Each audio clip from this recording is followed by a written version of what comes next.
Vamos a comenzar. No sé si quisiera alguien de los hermanos orar para empezar. ¿No?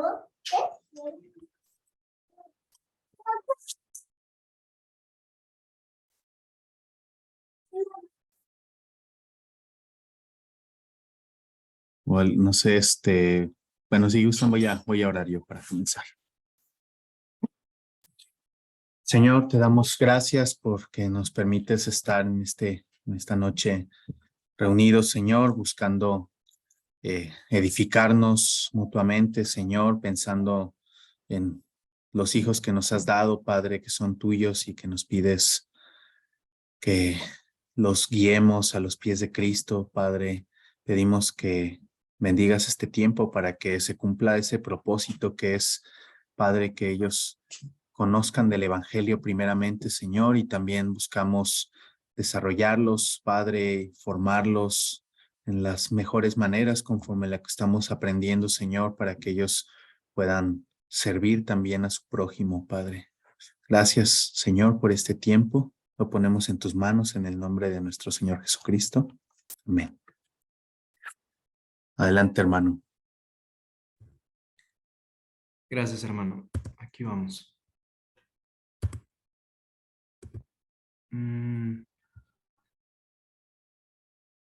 Hermano, me sale host disable participant screen sharing. Déjame ver si te voy a habilitar entonces como lo hemos hecho otras veces. En un segundo. Hacer anfitrión, creo que es. Listo, hermano. Ya estoy como anfitrión. Entonces...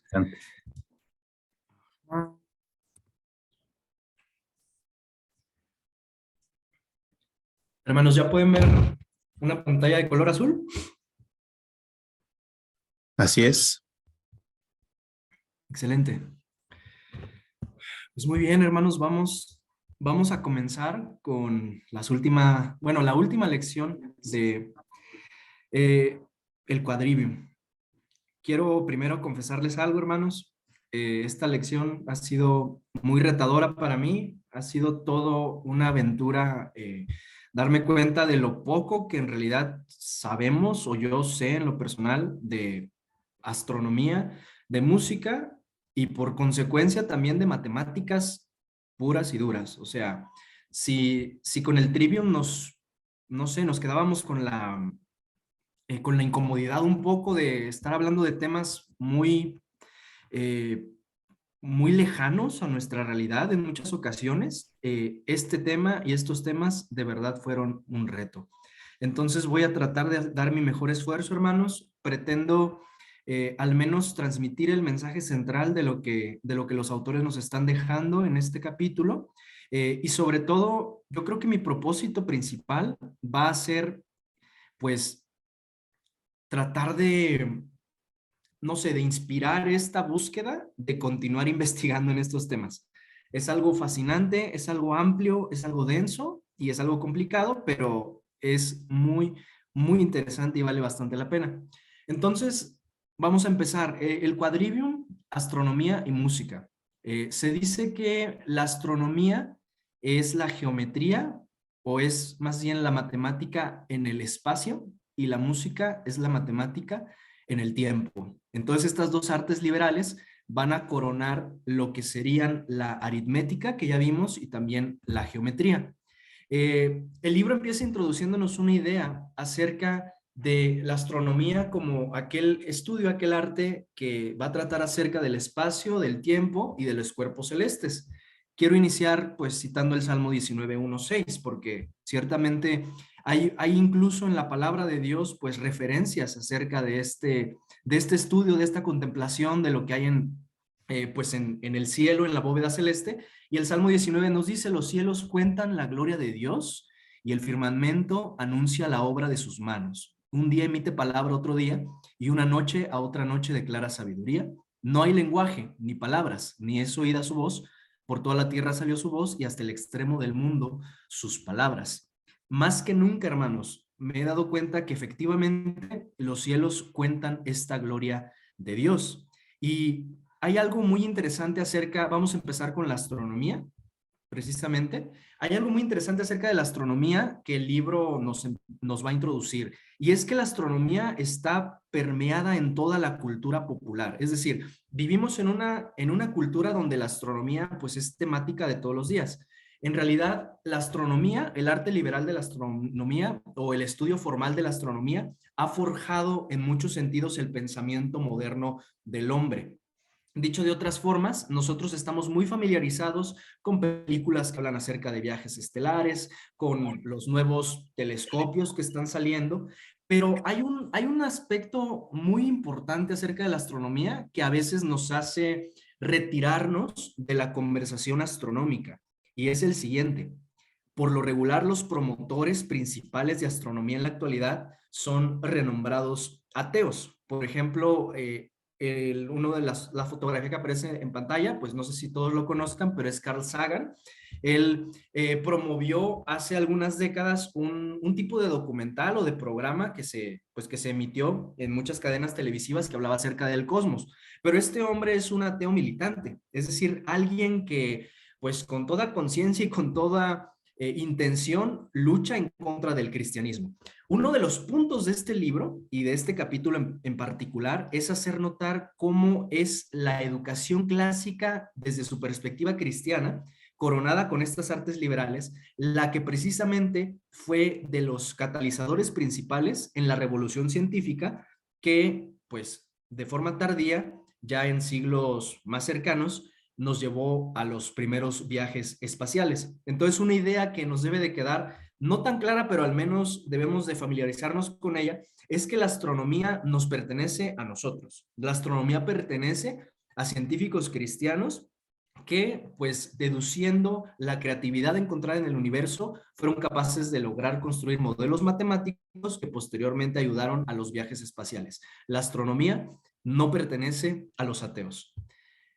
Bueno, y la astronomía en realidad se encuentra pues perenne en todo tiempo y espacio. Es decir, los antiguos, una de las formas por las cuales ellos podían construir mapas, podían desarrollar la cartografía, podían navegar, era precisamente haciendo uso de las estrellas, haciendo uso de este cómputo que ellos tenían de los cuerpos celestes, su movimiento, la estacionalidad con la que sucedían ciertos fenómenos pues del espacio, y con todo esto ellos llegaron a construir los primeros calendarios, las primeras cartas cartográficas también, y de diversos pues instrumentos y formas, sobre todo para medir el tiempo y para poder construir mapas. Dice que los antiguos creían que los patrones de estas estrellas revelaban claves de profundos misterios, y finalmente tenían razón.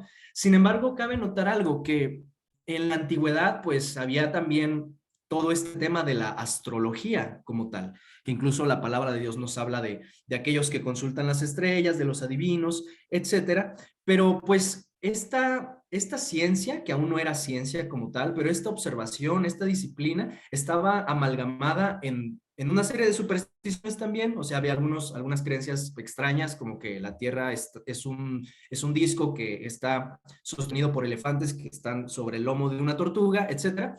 Pero finalmente esta mera apreciación de los cuerpos celestes iba a dar los primeros pasos a lo que sería la astronomía como un arte liberal, y posteriormente la astronomía como la astronomía moderna, ¿no? Entonces, ocurre en el periodo de la antigua Grecia, ocurre un punto de quiebre ahí, donde la astronomía deja de ser una disciplina destinada a los agoreros, a los astrólogos, a los adivinos, y comienza a tener un cariz más de disciplina matemática. Esta frase que aparece aquí, no estoy plenamente seguro de su autenticidad, la encontré en internet y no sé si de verdad Pitágoras dijo esto, pero si bien no dijo la frase, es cierto que él en sus conceptos y en sus estudios y en sus tratados justamente hablaba que el universo estaba construido a partir de números. Los hermanos que hablaron de aritmética ya más o menos tocaron el tema, pero es aquí donde esta astronomía significa que la medición de los cuerpos celestes, el cómputo de las estaciones, saber cuánto tarda la Tierra en, no sé, en girar, o en este caso, que el Sol giraba alrededor de la Tierra de acuerdo con, pues, con la perspectiva teocéntrica de la antigüedad, les permitía a ellos tener cálculos matemáticos para poder aproximarse a algo que estaba tan lejano como son las propias estrellas. Entonces la matemática prácticamente se volvió el medio por el cual nosotros podíamos acercarnos al espacio, a los cuerpos celestes. Posteriormente, también en la antigua Grecia, la astronomía empieza a jugar un papel importante en la propia educación clásica. Por ejemplo, Aristóteles consideraba que la astronomía era una de las ciencias medias. ¿Qué significa? Que era aquella ciencia o parte de aquel grupo de ciencias, como también eran la óptica y la mecánica, que estaban como en un camino intermedio entre las matemáticas puras de Pitágoras y la filosofía natural. El hermano que nos va a hablar posteriormente en otra lección acerca de la filosofía natural, básicamente la filosofía natural es lo que desemboca en las ciencias naturales. Antes se denominaba filosofía natural. Entonces Aristóteles decía, la astronomía es una ciencia que está camino intermedio entre las matemáticas y la filosofía natural y por lo tanto permitía aproximarnos al mundo visible por medio de estos teoremas, por medio de estos símbolos que describían patrones reales, existentes y comprobables en la realidad sensorial. Entonces la astronomía, aparte de esta concepción de Aristóteles, la astronomía también se volvió poco a poco en el mejor ejemplo de un sistema matemático que podía contener una cantidad inmensa de datos observacionales.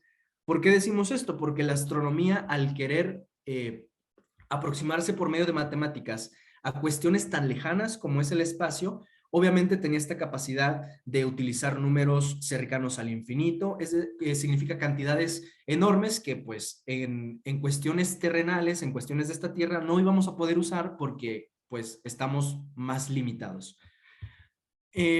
Por otro lado, la astronomía se vuelve el creador de modelos matemáticos por excelencia. Hay aquí una frase importante que introduce Platón, que es la frase de salvar las apariencias.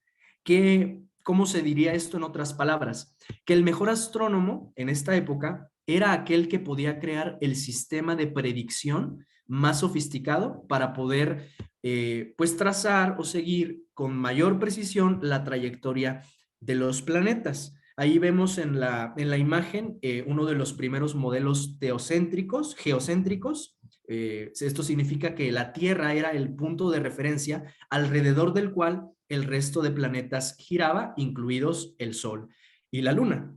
¿Qué es lo que tenía como finalidad esto? Bueno, que un verdadero astrónomo podía crear un modelo matemático más parecido a lo que se observaba en la bóveda celeste. Entonces, la astronomía servía para crear estos modelos porque obviamente no había forma de aproximarse a estos cuerpos celestiales por otro medio que no fuera la especulación, pero sobre todo puesta en modelos matemáticos. La astronomía también como modelo matemático tiene un punto de desarrollo muy importante con Ptolomeo, que él escribe una obra que se llama el Almagesto, que trata precisamente de esto. Él está trazando un modelo matemático que pretendía emular cómo funciona el cosmos. Ahí se ve en la imagen de en medio, él es una representación de Ptolomeo, sosteniendo este aparato que ahorita se me acaba de olvidar el nombre, pero que es un modelo tridimensional de lo que se concebía ser el cosmos, ¿no? O sea, la Tierra es esa pequeña esferita que está en medio. Ahí también en la figura de hasta la derecha se puede ver que incluían incluso los signos del zodiaco alrededor de la Tierra y algunos de los planetas ya conocidos, pero al mismo tiempo pueden ustedes ver toda esa serie de curvas, de rectas que están ahí como pues partiendo el modelo en varias partes y todo esto, bueno, aquí es donde la matemática precisamente estaba jugando su papel al momento de, pues, de entrar en la disciplina de la astronomía. Entonces, se dice que Ptolomeo tal cual no pretendía que este modelo fuera verdadero, es decir, él no creía que verdaderamente la Tierra era el centro del universo y los planetas giraban alrededor. Sin embargo, lo que sí decía es que este modelo era calculado de una forma muy precisa. ¿Cómo nos podemos dar cuenta de esto? Pues leyendo su obra directamente y de esta forma interactuando con sus proposiciones. Porque de hecho la matemática aplicada a estas cuestiones está empapada de lógica y por supuesto pues aquí viene también esto de la lógica matemática. Entonces la idea de Ptolomeo era no tanto creerse que este modelo era real, sino más bien decir este modelo se parece mucho a lo que la realidad allá afuera nos está mostrando que es el comportamiento de las estrellas. La astronomía, pues conforme se va desarrollando como un arte liberal, nos muestra que el hacer estas observaciones de datos matemáticos, perdón, estas observaciones de datos en el mundo real y después colocarlos en un sistema matemático, nos ayudaba precisamente a un mejor desarrollo de la propia matemática. ¿Qué significa? Que el método de la astronomía fue pues uno de los primeros pasos hacia el empirismo matemático y como se va a demostrar más adelante, es el empirismo matemático lo que guió a la gran revolución científica.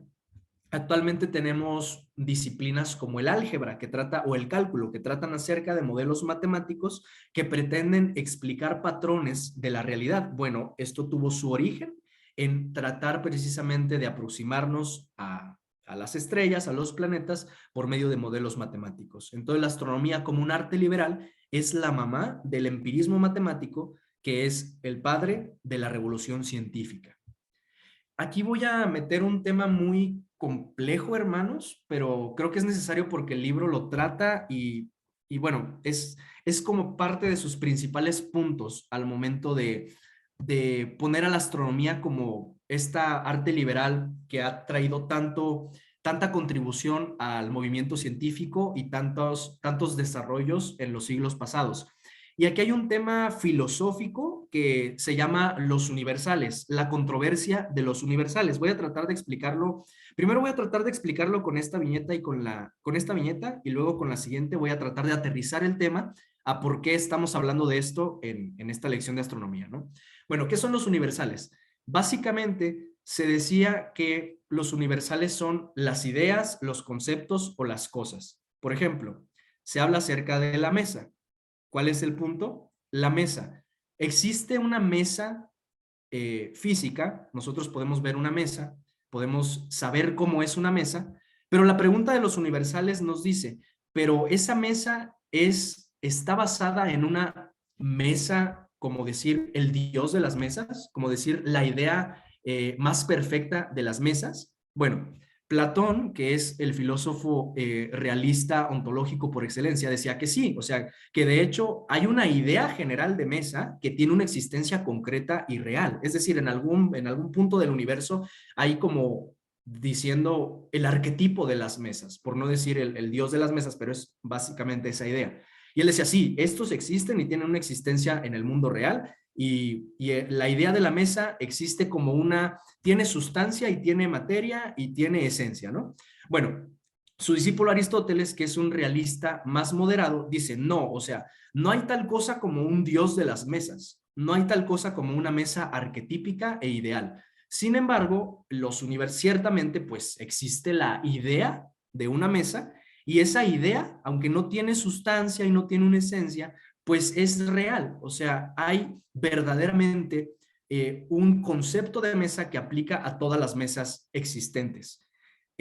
Santo Tomás, que prácticamente toma del pensamiento de Aristóteles y lo refina, dice que pues estos universales existen y son las formas. O sea, él hablaba, por ejemplo, de las causas formales, que son, pues sí existe una forma de mesa y todas las mesas en el mundo se van a pegar un poco a esa forma de mesa. Ya vamos a llegar al punto, hermanos.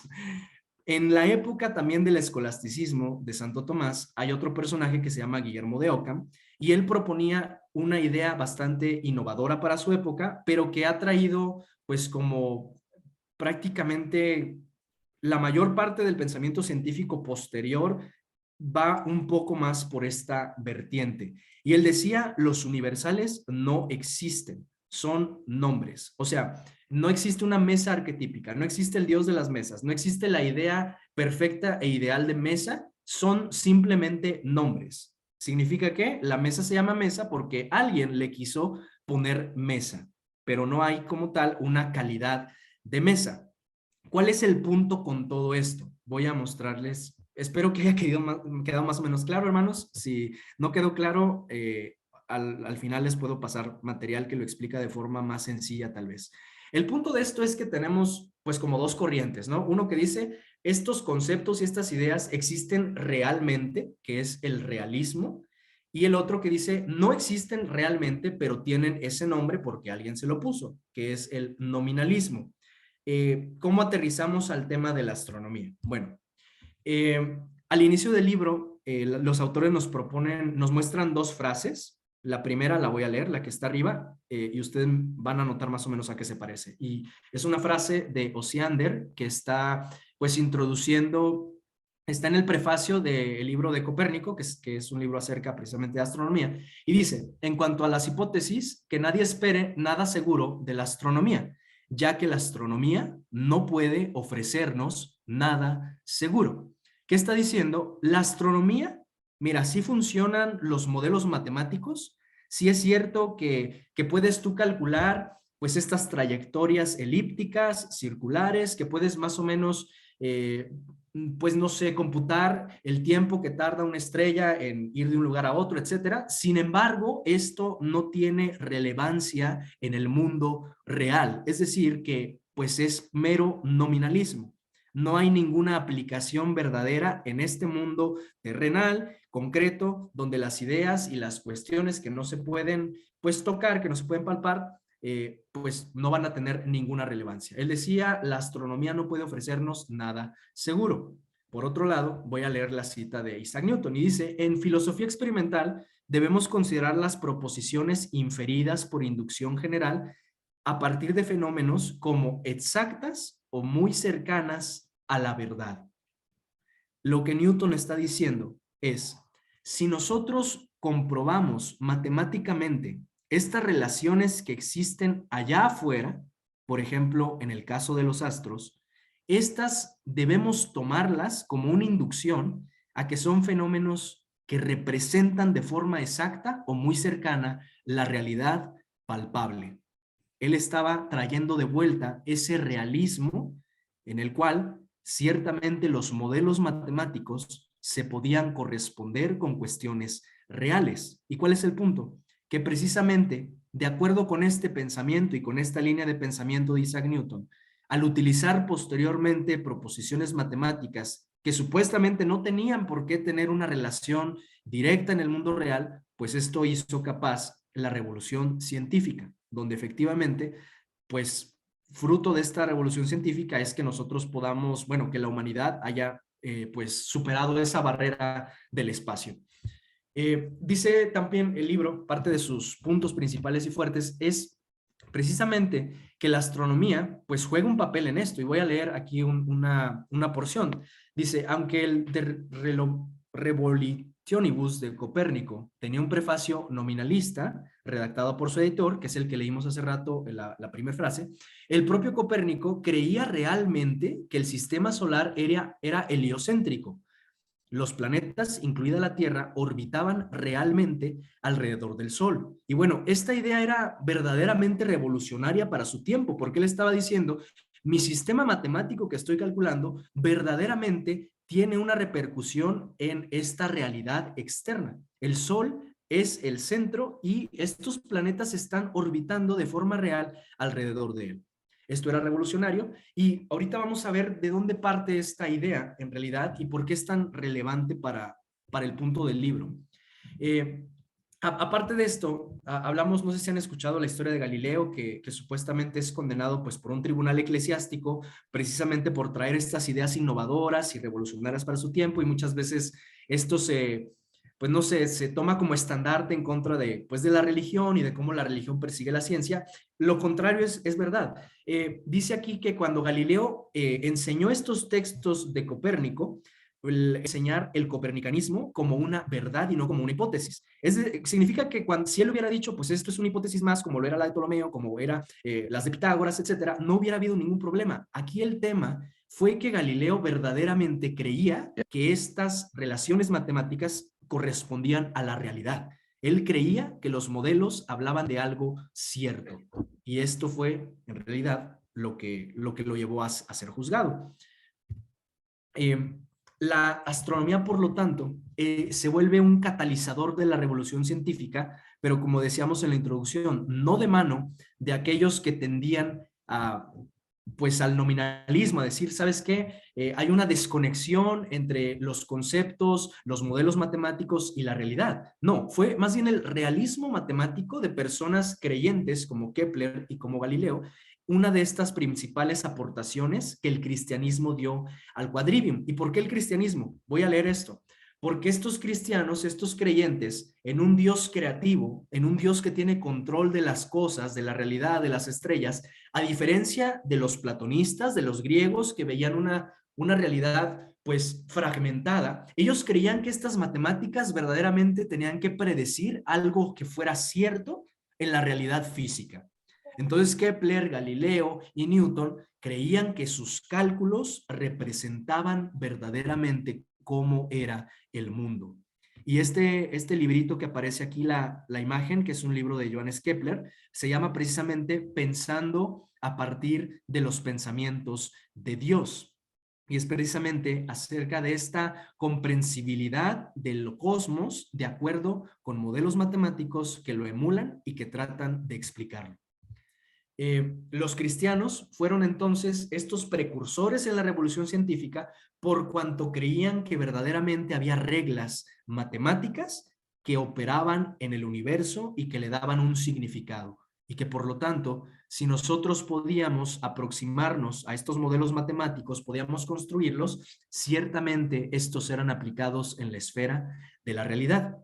Entonces es en este punto donde la astronomía pues se supera a sí misma. O sea, durante mucho tiempo ya era pues este empirismo matemático que se aproximaba a los cielos, que hacía cómputos, que calculaba distancias entre cuerpos celestes, que también medía pues los ciclos temporales de la Tierra, que proporcionaba calendarios, cartas cartográficas, etcétera. Pero cuando la astronomía se fusiona con este pues arte liberal realista, que es decir, pues el Señor es el gran arquitecto, es aquel que puso leyes lógicas, comprensibles y coherentes en el universo, y estas leyes necesariamente tienen que tener la cualidad de poder ser descifradas por seres racionales como nosotros, que somos hechos a imagen y semejanza de Dios. Pues esto trajo como consecuencia la gran revolución científica. Y pues de esta revolución científica nace la ciencia moderna. Aquí vamos a pasar precisamente a la relación o en qué punto la astronomía y la música como tal pues se empatan y juntas dan al nacimiento de la ciencia moderna. Entonces, no sé, hermanos, ya el siguiente tema es la música. No sé si quieran comentar algo hasta aquí. Estamos pues justo a la mitad de la lección. Les digo, es un poquito complicado, es un poquito complejo porque si hay algo que es ciencia pura y dura, pues es todo aquello que se relaciona con las matemáticas y por excelencia la astronomía y la música pues son esta categoría de disciplinas. Entonces me gustaría detenerme aquí, hermano Paco, no sé si gustes, no sé, pues abrir el panel para que hermanos comenten o algo, o hay alguien que quiera preguntar, participar, me gustaría dar un par de minutos.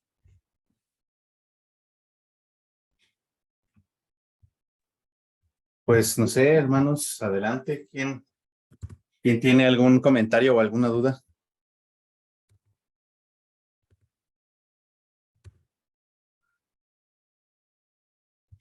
También si hubiera algo que no quedó claro para de regresar y cambiar.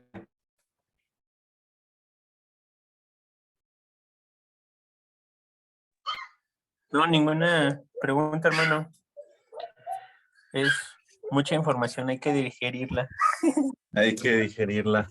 Pero creo que es interesante, yo al menos una cosa que saco ahí es cómo hay tantas cosas que damos por sentadas, axiomáticas, o sea, como que las damos por hechos sin razonarlas, ¿no? Por ejemplo, cómo ellos hacían sus cálculos matemáticos para poder, no sé, predecir algún evento o alguna ubicación de algo, pero cómo las ciertas supuestos o ciertas cosas filosóficas al final no los podían llevar a asumir que un cuerpo celeste o que algo que ellos veían fuera lo que parecía ser. O sea, tenían esa duda, ¿no? Oye, lo que estoy viendo es una imagen, es una proyección, es una cosa sólida, es una cosa, o sea, cómo realmente todas estas filosofías trataban de explicar lo que nuestros sentidos estaban, o bueno, los sentidos de ellos estaban experimentando, pero pues no tenían una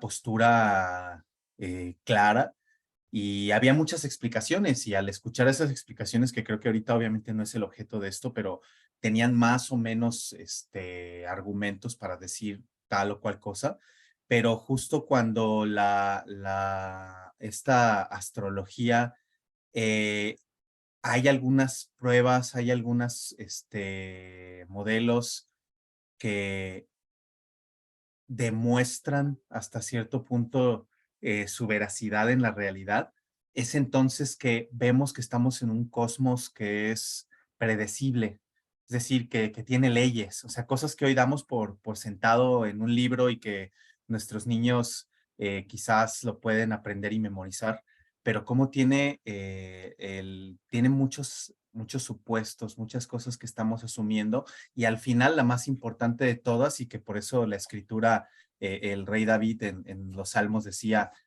yo por tu palabra excedo en sabiduría a los ancianos, parafraseando, no recuerdo ahorita el Salmo 119, pero cómo argumenta eso, no soy más sabios que mis mayores, que los ancianos, porque yo escucho tu palabra y en la palabra vemos que el Señor creó el mundo y lo gobierna y le ha dado leyes y cómo eso es realmente lo que estamos viendo aquí, creo que es eso, ¿no? Ver las leyes de Dios gobernando el cosmos y cómo por medio de esas leyes, pues la ciencia realmente avanzó al entender que el cosmos es predecible, ¿no?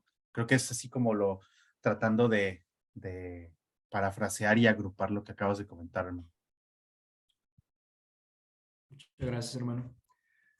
Sí, es impresionante cómo todos tenían ese conocimiento empírico, o sea, todas las culturas desarrollaron estos calendarios, estos zodiacos, etcétera, con esos fines astrológicos, otras veces pues cartográficos, para medir el tiempo, pero finalmente es el cristianismo, es la palabra, es la revelación la que pone todo junto y permite que aplicándolo, utilizando los modelos, utilizando ahora sí las habilidades y el desarrollo matemático, que es algo pues que también el Señor imprimió en nuestro ser, pues llega a salir más allá de la mera superstición y es como es esta diferencia entre el mundo moderno que surge a partir de la revolución científica y el mundo antiguo que muchas de estas cosas, aunque tenía los conocimientos, no los podía como pues juntar en un solo sistema de pensamiento coherente. Entonces sí, es algo que no me deja de fascinar, es muy amplio y pues espero que esto al menos nos puede inspirar un poco a seguir indagando, a seguir investigando, ir más profundo, porque ciertamente no tiene, o sea, no tiene fin. En realidad esto es una pincelada y nos ayuda a ir más allá. Muy bien, hermanos, pues si nadie más quiere comentar algo, voy a seguir. Eh, donde nos quedamos ahorita, estamos concluyendo que cuando esta astronomía se fusiona con el arte liberal, realista y creativo de la música, es cuando esta reconciliación con la filosofía natural da lugar al nacimiento de la ciencia moderna. Entonces vamos a hablar acerca de la música porque precisamente son la música y la astronomía como un conjunto los que dan principio a pues esta diferencia, a este punto y aparte en la historia de la humanidad que es el surgimiento de la modernidad con la ciencia moderna, con la revolución copernicana, etcétera. Entonces vamos a hablar acerca de la música. Yo quiero introducir con esta imagen. Bueno, dice música, armonía del alma y armonía de las esferas.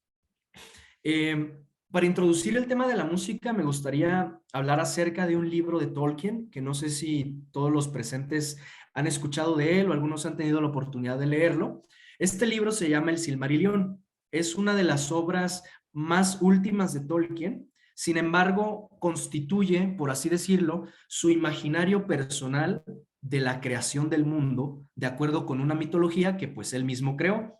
Cualquiera interesado en la obra de Tolkien es muy vasta, está llena de simbolismo cristiano. Él era un autor que tenía precisamente, él era católico, tenía como propósito pues permear toda su literatura de esta cosmovisión cristiana.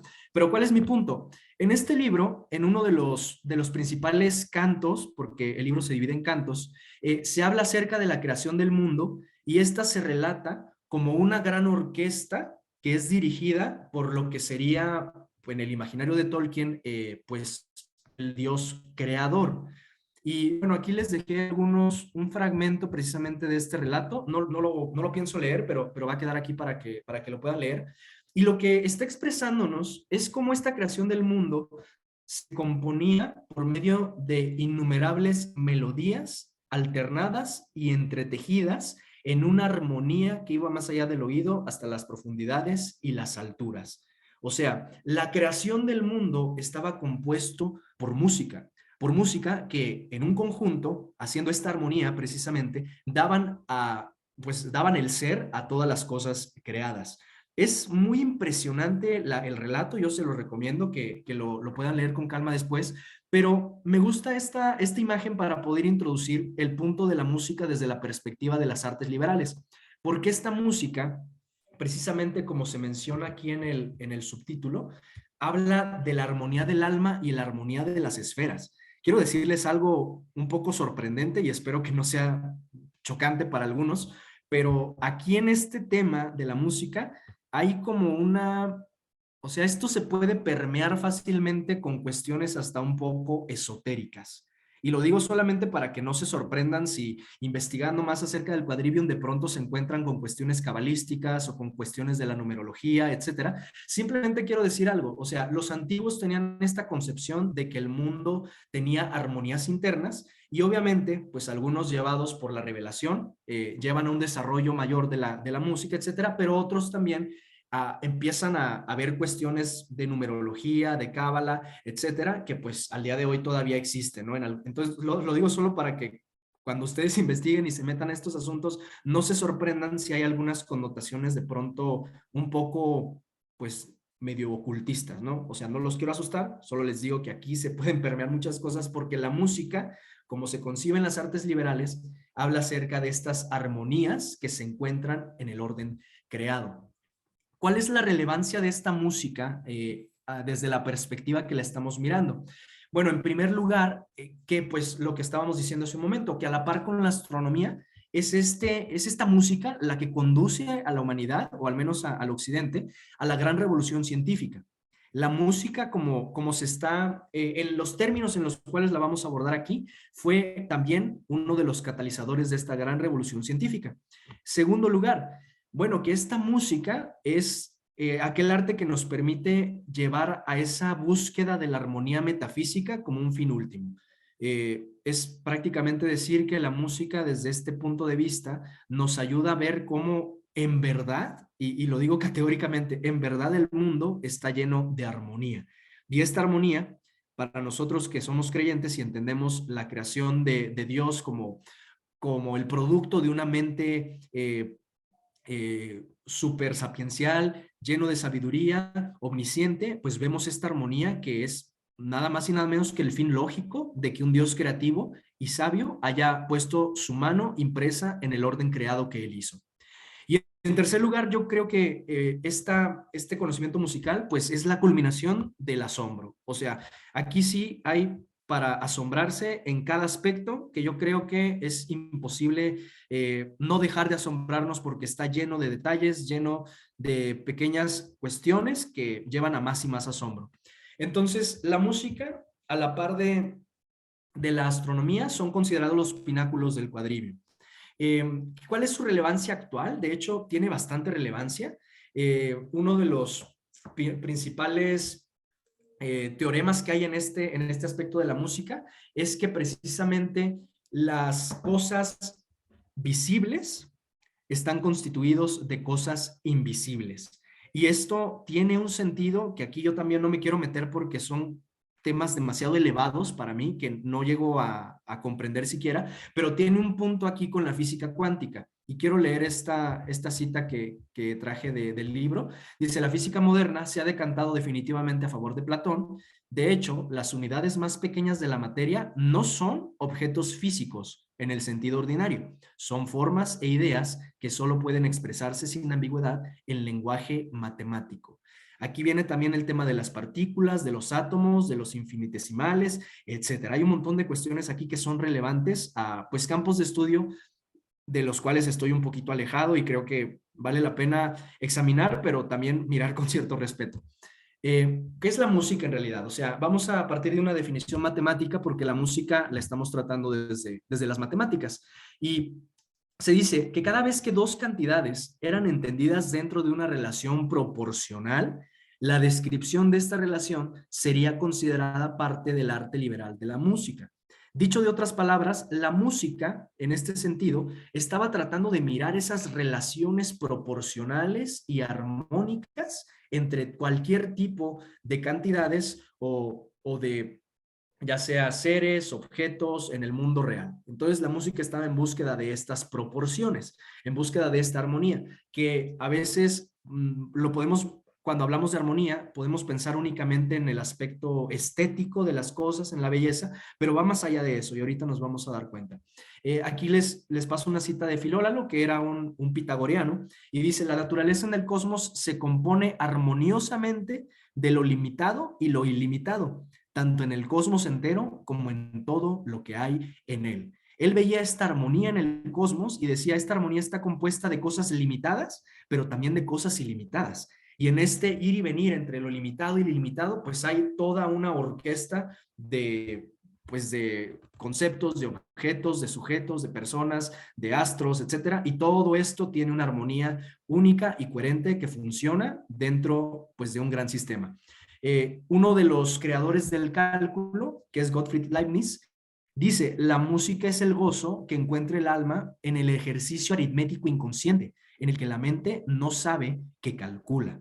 Aquí nos introducimos a una idea más, pues un poquito más cercana de la música, porque precisamente los que tienen la oportunidad pues de un acercamiento a la música formal, se darán cuenta que la música es matemática aplicada al tiempo, es matemática aplicada en sonidos y en silencios. Entonces, esta música que produce un gozo en el alma, que produce una belleza y una armonía que deleitan, es precisamente un ejercicio aritmético inconsciente. O sea, la mente se está deleitando en contar, en dejar de contar, en hacer ritmos, en dejar de hacer ritmos, en hacer silencios, etcétera, pero finalmente son matemáticas y son matemáticas expresadas pues en esta manifestación que resulta en una belleza, en este caso auditiva, con la música general. Pero aquí hay un tema importante porque estamos hablando de música, pero todavía no sabemos a qué música nos referimos.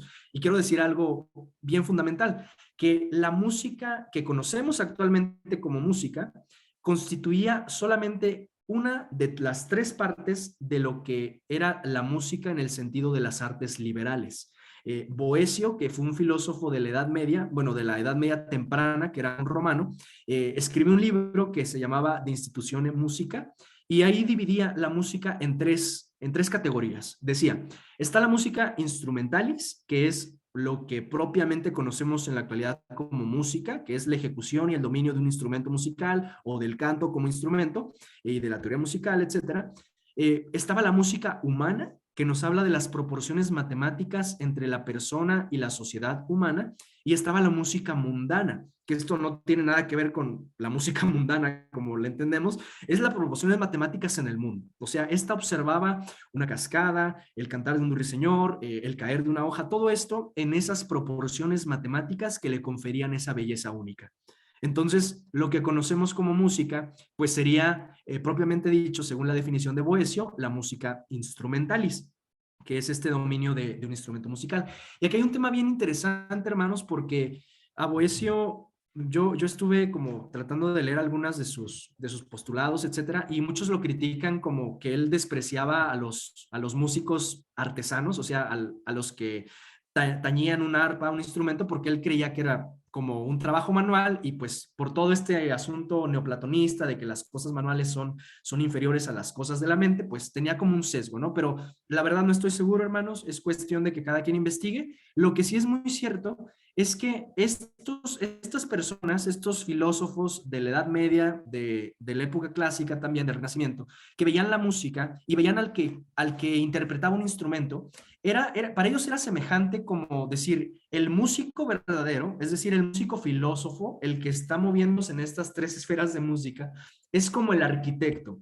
Y el músico que interpreta, ya sea que toque una flauta, una lira, etcétera, es como el albañil. Entonces, para ellos era hacer esta distinción, como decir, mira, sí, la música instrumentalis, pues es importante, pero en realidad, pues es como la mano de obra, ¿no? O sea, en realidad la música como un todo se compone de estas tres partes. Y bueno, cabe destacar que actualmente la música, como la entendemos, pues sería para ellos esa parte manual, mecánica y final de la música, pero que es una pequeña parte nada más. La música en la tradición pitagórica nos habla también de la armonía de las esferas. Este es un concepto bien interesante, pero básicamente en pocas palabras decía que todo el universo está gobernado por proporciones numéricas armoniosas y los cuerpos celestes por proporciones musicales. Y decía que el arte liberal de la música identifica esta composición armoniosa de toda la realidad. Aquí hay un diagrama que no sé si se ve completo. Ahí está. Esto es un sistema geocéntrico. Como pueden ver, la Tierra está en el centro del universo, del sistema. Y él, de hecho, y aquí pone a los planetas, ¿no? Los planetas conocidos hasta ese punto. La Luna considerado uno de los planetas y el Sol, pues también aquí están. Él decía que cada una de estas órbitas correspondía a una nota de la escala musical. O sea, él tenía pues esta teoría de que efectivamente había una armonía pues en estas ondas gravitatorias entre los planetas y que a cada una se correspondía una nota musical. Esto más adelante vamos a ver cómo desemboca en el actual, pues en el sistema musical occidental. La música como arte liberal era por sí sola el fin de la educación. O sea, para Platón, para Aristóteles, la música era el pináculo del todo educación porque identificaba la composición armónica de toda la realidad. Esto significa que pues el músico era capaz de discernir, de descifrar aquellos patrones, aquellas armonías que estaban en toda la realidad y por lo tanto era el punto álgido de esta educación liberal. También, no sé si recuerdan, pero una de las etapas previas al estudio del trivium y del quadrivium era precisamente la educación musical. Bueno, esta educación musical pues llega a pasar por el trivium y el quadrivium y culmina finalmente en esta parte que es la música. Y entonces aquí el libro nos introduce con una relación entre la idea de la música y la astronomía y dice que desde este punto de vista, la astronomía como tal marca la trayectoria de la ciencia experimental, es decir, la ciencia que está aplicada a la realidad, y la música como arte liberal marca la trayectoria de la ciencia matemática teórica, que busca una gran teoría unificadora de todo el orden creado. Entonces, pues para los antiguos, para Platón, para Aristóteles, este era el pináculo de la educación.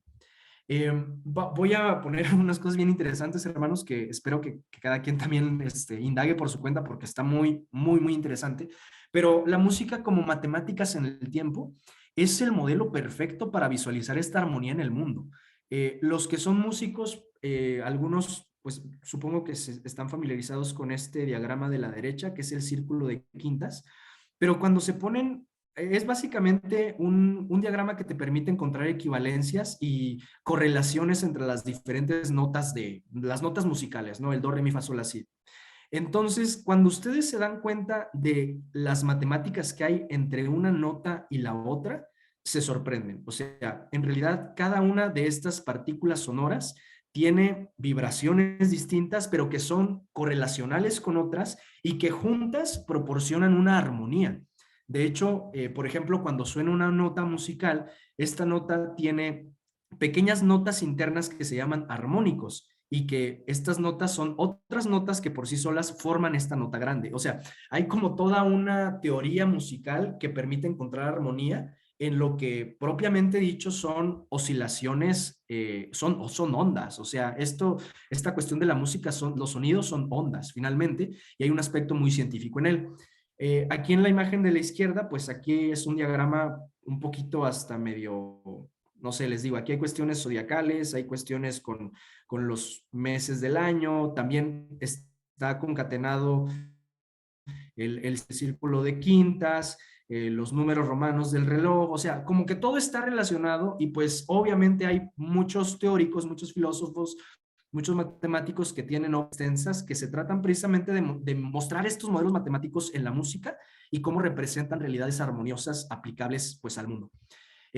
Aquí esto está bien impresionante, hermanos. No sé quién tenga oportunidad de ver alguno de estos videos, pero la música expresada como magnetismo, como física y como electricidad, nos muestra este tipo de patrones cuando se aplica cierta nota musical pues a una superficie magnética con alguna solución que permita hacer estas vibraciones. Entonces, o sea, si se dan cuenta, estos patrones que forman diferentes notaciones musicales, pues también nos dicen algo, o sea, algo que en realidad se puede expresar por medio de matemáticas y más bien las matemáticas tratan pues de descifrar estos patrones como tal. O sea, la música tiene esta conexión intrínseca con cuestiones magnéticas, con cuestiones de física y con cuestiones de electricidad, que por supuesto son parte de las ciencias más duras que hay en la actualidad.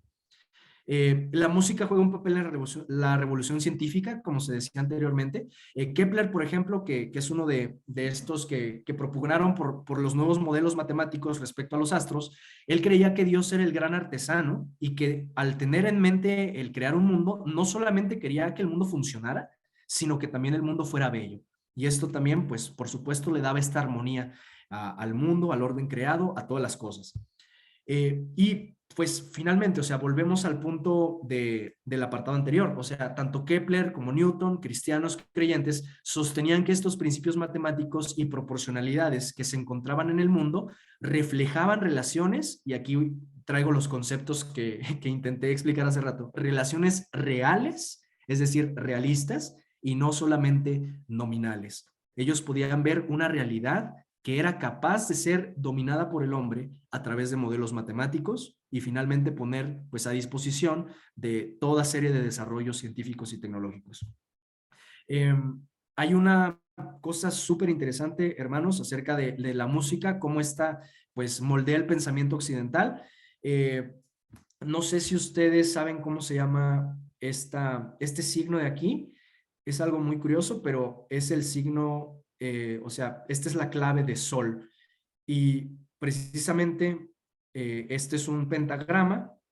Aquí es donde se colocan pues los diferentes semitonos, las diferentes notas musicales y todo esto, pero no sé si se dan cuenta, pero la clave de sol y el hecho de que estamos en un sistema heliocéntrico nos da cierta relación entre la música y la astronomía.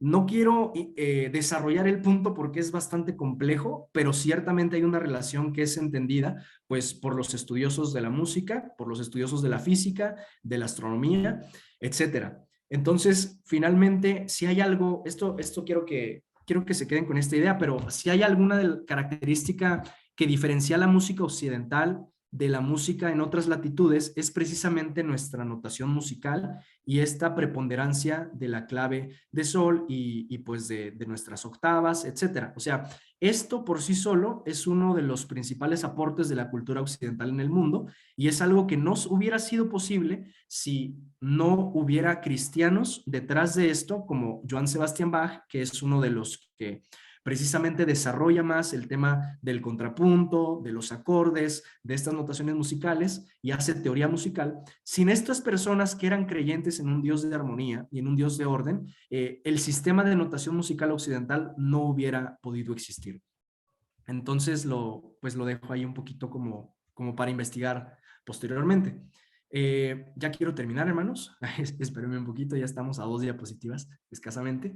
Y aquí hay un tema también que no trata en el tema, en el punto de astronomía. Es un concepto que se llama salvando apariencias. era un concepto desarrollado por Platón que básicamente en esto estaban basados los sistemas matemáticos que predecían el cosmos. O sea, lo que les decía en aquel entonces, no se trataba de que verdaderamente el cosmos fuera así, sino que los sistemas salvaran estas apariencias y se parecieran lo más posible al cosmos tal cual es. Bueno, pues salvar las apariencias precisamente entra en la revolución científica al momento en que estos científicos pues buscan traer por medio de modelos matemáticos lo que la realidad creada por Dios verdaderamente estaba diciendo. Kepler quería, como dijimos hace un momento, quería pensar los pensamientos de Dios a partir de Dios mismo. También lo invisible a partir de lo invisible, esto nos trae algunas, no sé, o sea, algunas nociones de lo que la teoría cuántica significa, sin tratar de abundar en ello. Y también en la ciencia moderna, en la ciencia que no depende de un orden creado, que no depende de un Dios creativo, pues este misterio del cosmos se va muriendo. O sea, ya no tienes en verdad una idea general de que el universo, el mundo físico, las personas, las relaciones, todo está conectado de algún modo orgánico.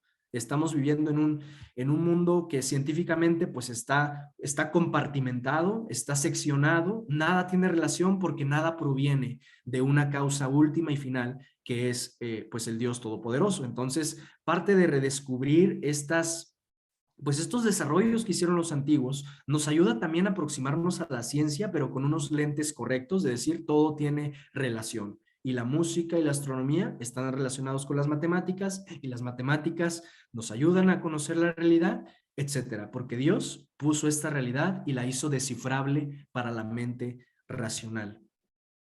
A modo de conclusión, hermanos, pues hay algunas cosas bien interesantes. Yo creo que es muy difícil concluir un tema tan complejo como el quadrivium. Entonces, ahorita, pues también si alguien más quiere aportar, hermanos, pues yo voy a terminar aquí. Una de las conclusiones que da el libro es que esta aproximación a las matemáticas como una ciencia muy dura nos ayuda también a llegar hacia la ciencia propia y ver los postulados científicos no como verdades pues incuestionables. O sea, sabemos que en la actualidad cuando alguien te dice está comprobado científicamente es como un dogma. O sea, no, o sea, en realidad la ciencia es más compleja que eso y al mismo tiempo, pues no podemos tampoco descartar a priori la consecución de la verdad en la ciencia moderna. O sea, hay cuestiones que salen de nuestra comprensión, que es necesario que nosotros también investiguemos e indaguemos, pero como cristianos estamos llamados a eso. O sea, somos los únicos que podemos sostener de forma coherente la existencia de un universo lógico y armónico. Deberíamos aproximarnos a él con las herramientas que Dios mismo nos ha dejado. Y como segunda y última conclusión, hermanos, pues me queda más que claro que el quadrivium es la corona de las artes liberales. O sea, las cuestiones matemáticas, estas abstracciones, esto que tiene que ver con cuantificar, con los números, es en realidad lo que diferencia pues un conocimiento profundo de la realidad y un conocimiento superficial. Entonces esto también puede ser un llamado a la disciplina personal, ¿no? O sea, en realidad las matemáticas son un asunto velado para muchos de nosotros por nuestro contexto, pero deberíamos de intentar llegar a ellas desde esta nueva aproximación, buscando esta maravilla, buscando estas relaciones y pues metiéndonos de lleno, sabiéndonos también que somos capaces de encontrar estas verdades porque somos la única cosmovisión que permite notar patrones de armonía en el orden creado, porque creemos que Dios es un creador que puso armonía en su cosmos. Y bueno, hermanos, creo que yo aquí quiero terminar. Voy a apagar mi micrófono, hermanos, por si alguien gusta comentar algo o o continuar.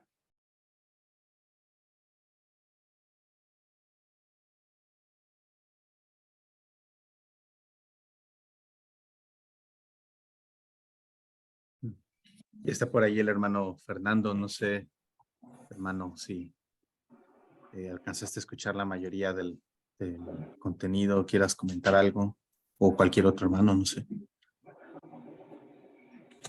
Gracias, hermano. Una disculpa, sí. Se prolongó todavía un poco más la clase en la que estaba, hermanos. Pero me tocó llegar casi a la mitad. Pude escuchar el final de astronomía y todo lo referente a música No sé, hermano Josué, digo, creo que este aspecto de este curso ha sido un tanto complejo para muchos de nosotros. Número uno, creo que el tema del inglés, ¿no? Varios no estamos tan doctos en el inglés.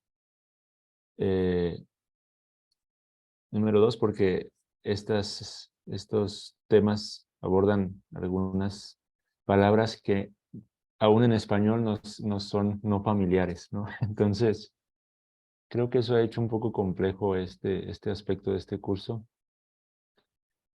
Pero no sé, hermanos, digo, al menos creo yo que estamos entendiendo algo, ¿no? Que estos aspectos de las 7 artes liberales, el quadrivium, realmente van más allá de lo que pensábamos, ¿no? O de lo que originalmente tal vez podíamos entender como simplemente aprender a sumar, restar, multiplicar, dividir, álgebra, ¿no? Creo que al menos uno de los propósitos que se están cumpliendo con estas lecciones es que realmente estamos siendo llevados a maravillarnos, a contemplar estas artes liberales desde una perspectiva distinta que nos llevan a ver a Dios, ¿no? A ver a nuestro propio Creador. El gran reto, creo yo, hermanos, que tenemos como padres, ya hablando de la parte práctica, ¿no? Es en donde quisiera, pues tal vez concluir el día de hoy, hermanos, no sé. Creo que tenemos que seguir estudiando, creo que tenemos que seguir indagando un poco acerca de todo esto,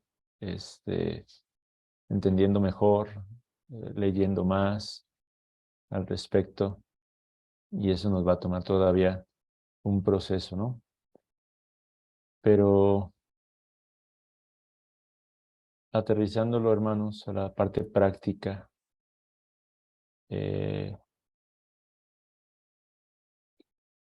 es ahí donde no sé si ustedes pudieran compartir algo, alguno de ustedes, hermanos, hermano Josué, hermano Paco,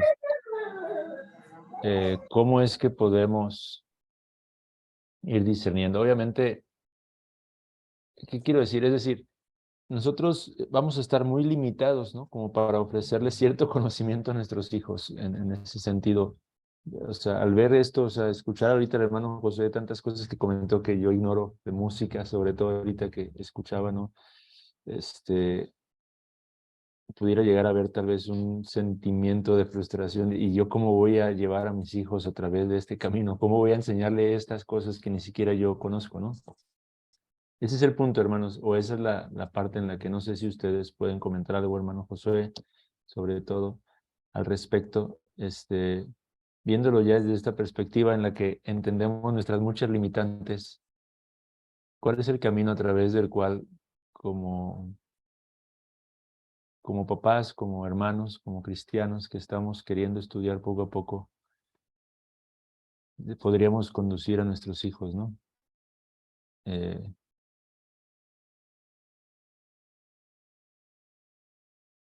¿Quién levantó? Ah, hermano Paco.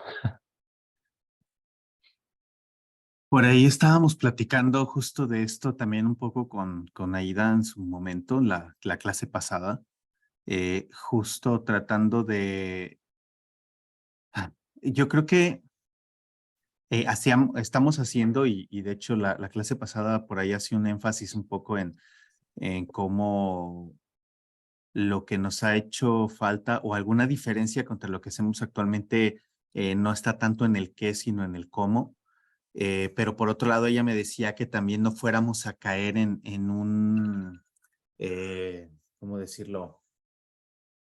Que empecemos a pensar que las cosas básicas como el aprender a hacer cálculos o el machetear y estar desarrollando habilidades matemáticas que normalmente se hace como parte de la misma disciplina con los niños, no tienen un lugar aquí. O sea, y de hecho, muchas de las cosas que un niño estaría haciendo como parte del aprendizaje normal de las matemáticas van a estar ahí, pero nosotros como maestros tenemos que tener un poco más de claridad de hacia dónde vamos, también para poder aprovechar y aplicar con todo ese conocimiento de las artes que podamos con la ayuda del Señor ir desarrollando, ir aprovechando para en el camino cuando ellos se atoren o cuando ellos no encuentren cómo hacer o por qué están haciendo estas cosas, nosotros tengamos esa capacidad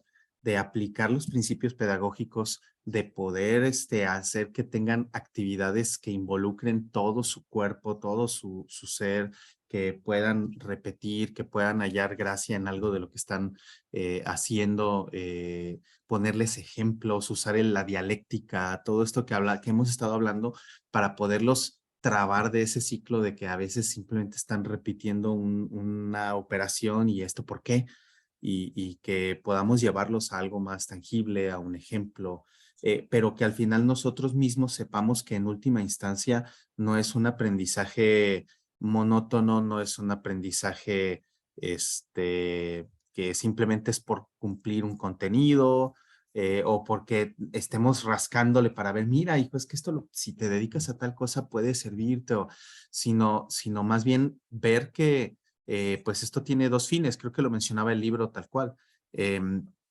Uno que es, creo que lo leí en otro lado más bien, hablando de las virtudes, sí es cierto.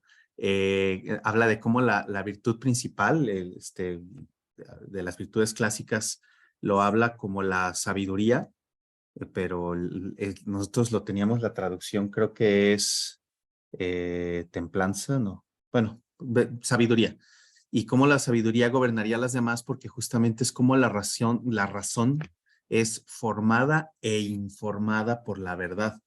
Entonces, en el caso, por ejemplo, de muchas de las cosas que van a ser prácticas en las matemáticas, no solamente están siendo informados, sino que su razón también está siendo formada, están desarrollando habilidades y su mente está aprendiendo que estamos en un mundo gobernado por principios y leyes y de repente no sé si les ha pasado, pero cuando los niños, Samuel de repente está haciendo algunas sumas y vuelve a hacer una suma, porque bueno, todavía hacen sumas chiquitas, entonces los números no son tan variados y en algún momento repite una suma que ya había hecho antes y dice, esta es lo mismo, ¿no?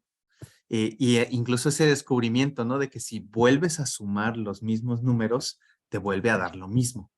Pues, parece muy bobo, ¿no? Pero la realidad es que eso es también un descubrimiento que de justo lo que estamos hablando de cómo todo esto está relacionado con algo real y todo eso está arraigado en una filosofía, en este realismo que estuvimos viendo por ahí, que nos sacó a pasear el hermano Josué, pero al final, también nos habla de cómo hemos plantado mucho de nuestro conocimiento y entendimiento confiando ciegamente en algunas proposiciones filosóficas, pero realmente, pues bueno, ahora estamos dando un paso atrás y estamos viendo a ver si eso que habíamos cimentado está bien plantado o no, y algunas cosas sí, otras no, pero mi punto es como que esas dos cosas para no perdernos, que no estemos aquí pensando que a nuestro niño de 5, 6, 7, 8 años vamos a entrar duro a meterle conceptos filosóficos duros o algo así, sino que nosotros tengamos ese fin en mente, pero en el camino, pues vamos haciendo ejercicios, cosas, disciplina, vamos metiendo esos momentos de asombro, esos momentos con manipulativos, con ejemplos, con dialéctica, no sé, es como yo creo que para que no nos tiremos así como a la desesperación, no tenemos que dominar todo esto si estamos trabajando todavía con niños pequeños, ¿no? Sobre todo, y los que tenemos ya niños más grandes, pues ya podemos hablar con ellos y juntos ir a aprender estas cosas, ¿no? También.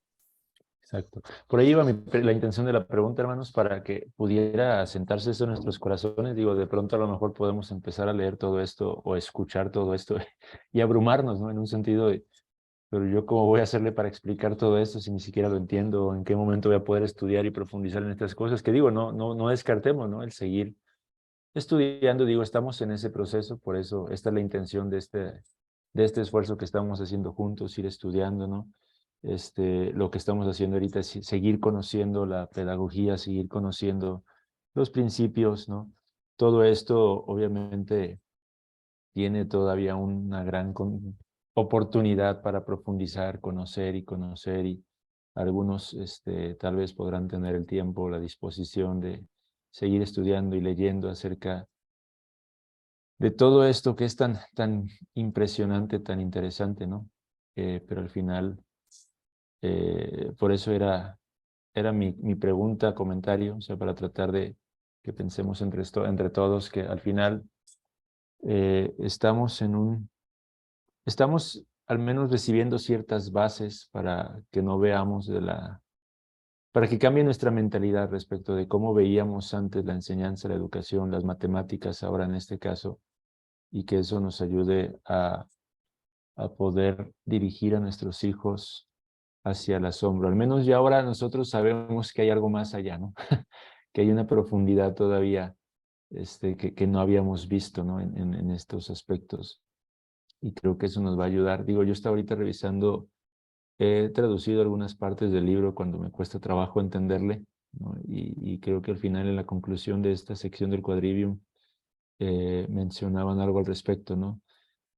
Dice aquí: estas 4 artes liberales, cuando se respetan sus formas tradicionales, representan caminos trillados para cultivar la virtud en la mente y sabiduría en el alma. Para lograr estos objetivos debemos emplear una pedagogía del enigma, la comprobación y el ensayo, y solo después de proporcionarlos debemos esperar la práctica y el rendimiento. Si no se tiene esta visión, los alumnos que se esfuercen se sentirán frustrados y confusos. Los alumnos se preguntarán por qué se dedican a una asignatura que no les gusta y que probablemente no utilizarán en sus carreras. Por otra parte, si los profesores no conectan la enseñanza de las matemáticas y las ciencias con el asombro, la sabiduría y la adoración, los alumnos que buscan esto se sentirán decepcionados. Por lo tanto, para que nuestras escuelas prosperen, digo, el libro está hablando ahí del tema de escuelas, hay que tener una visión clara y ejecutarla con fidelidad. Creo que ese es el punto, hermano, ¿no? O sea, que esto nos está dando una visión cada vez más clara de hacia dónde debemos de tratar de caminar, cómo podemos conducir a nuestros hijos, entendiendo que al final todo debe redundar en este aspecto tan importante que hemos aprendido y estudiado ya muchas veces, ¿no? El tema de lo que es el asombro, la sabiduría y la adoración, hermanos, ¿no? Pero bueno, hermanos, creo que ya es noche. Vamos a seguir estudiando. Señor nos dé gracia, nos ayude. La próxima semana el hermano Héctor, la próxima semana, el próximo lunes y el que sigue, el hermano Héctor nos estará compartiendo acerca de la filosofía, lo que se enseña en el libro de las artes liberales respecto a la filosofía, tanto la moral como la natural. Nos estará apoyando con eso, hermanos. Esta semana estudiemos la lección 13, y el hermano Héctor nos ayudará a aterrizar un poquito lo que podamos leer o escuchar del video. Y la próxima estaremos estudiando la lección 14, hermanos. Pues si gustas, hermano, ¿quién está? Podemos despedirnos ya aquí, en este punto. Listo. Oramos para concluir. ¿Quieres orar tú, hermano Paco?